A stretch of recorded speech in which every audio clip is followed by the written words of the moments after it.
Hello and welcome. Today we take an in-depth look at the growing trend of Adderall use among college students. While many doctors fear foreseeable health complications and possible addiction, some students say the drug helps them succeed amidst the rigors of college life. Our correspondent Miles Doran has more.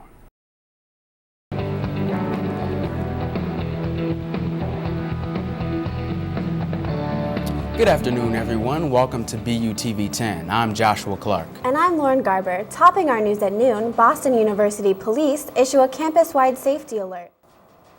The harsh economic times are not stopping the MBTA from handing out big paychecks. According to the Boston Herald, more than 440 MBTA employees made upwards of six figures last year due to millions in overtime and raises. Recently released payroll records show a 14% increase from 2007. According to the Herald, this comes on the top of yesterday's announcement by the MBTA that it's running on a $160 million deficit. We have a new view of Earth today. Google Earth Vision 5 is up and running after an unveiling ceremony in San Francisco. The new version is equipped with features allowing users to explore the ocean. With a few clicks, users can dive along deep ocean trenches, see endangered sea creatures, and explore shipwrecks. The program also lets viewers see the surface of Mars. While students and staff went about their day in the College of Arts and Sciences, Boston University police received an alarming call. Right around noontime, a student contacted us and said he believed he saw a person inside 705 on the second floor staircase looking out a window at Comm Ave, and he believed he had a ammo clip. Usually the sight of students moving to and from class, this entrance to the College of Arts and Sciences resembled something from a crime scene. The woman in my office was out trying to figure out what happened and spoke to the chief of police. So that's basically where we got our information, and then we started to get the phone calls and the alerts. The alerts Taylor received, stating that there was police activity in the area and to stay away, were sent out approximately 7 minutes after police arrived on the scene. However, some students feel those alerts did not provide specific information. First way that they can improve it is by actually making it concise and making sure that you actually say what happened, why it is that they're taking said actions, and how we should respond to it, as opposed to kind of just providing just blanket instructions without real justifications.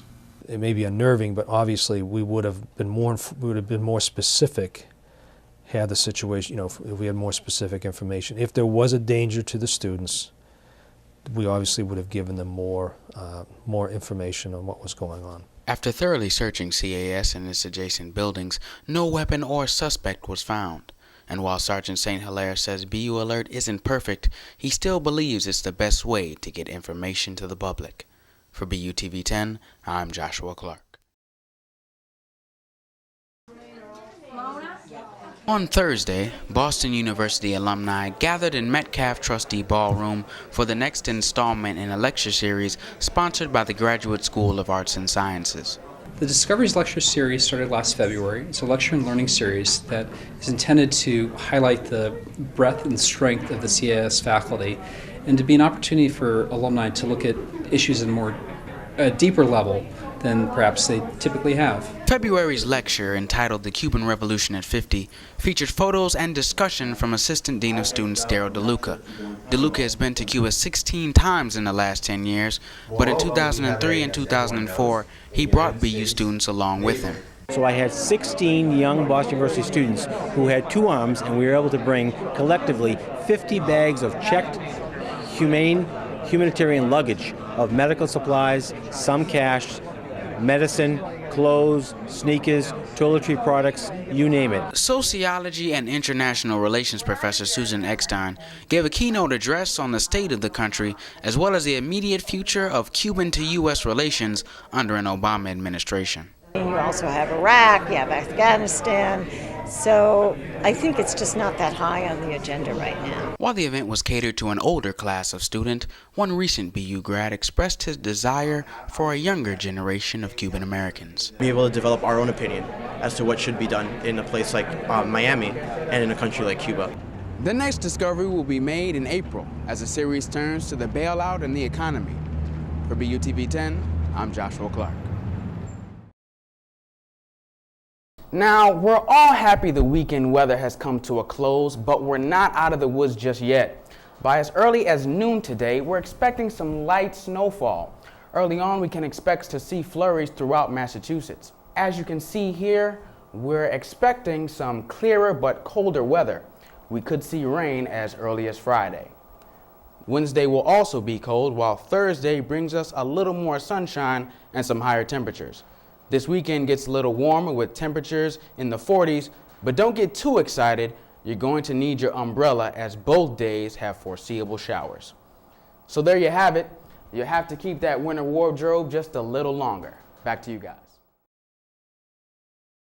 It's quite the experience, but when you have that many spectators, it makes it all the more fun, I think.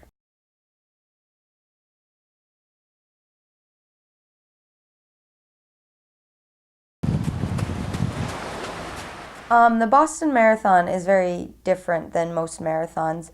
The first good half of it is downhill, which when you're with 20,000 people is very deceiving because you just feel good and everyone's going down so fast. And the first 13 miles, everyone feels like they could go forever and you don't realize what's actually happening in your body.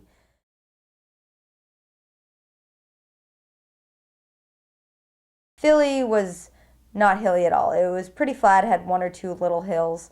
But Boston, the whole second half is a hill. So I expect that 20-mile wall, or the 21, when people say they don't remember the last 5 miles or they crawl to the finish, I'm sure there's some reason behind it. And I think that's with Boston. It's just you do hit that wall.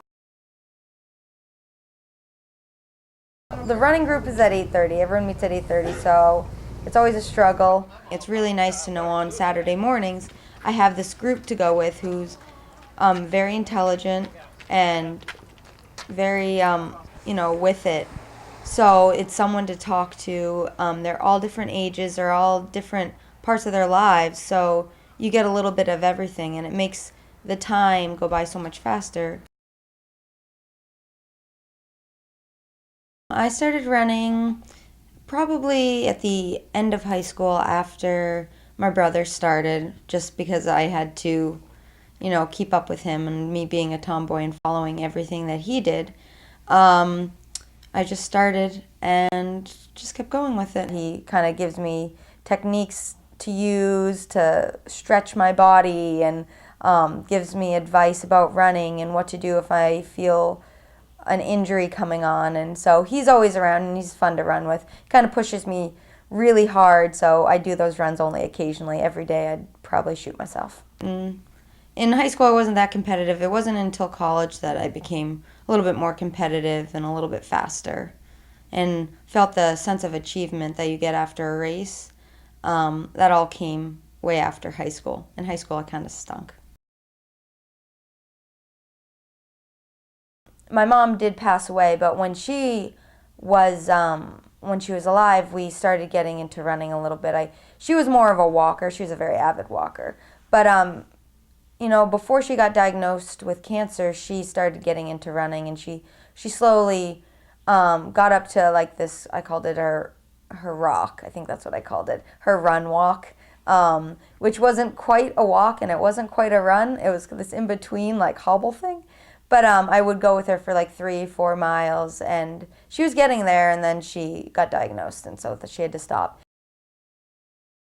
I have no idea. Boston's one of the biggest marathons in the world, and people come from everywhere just to see it and be a part of it. Everyone just tries to run through it because it's an addiction. It really is.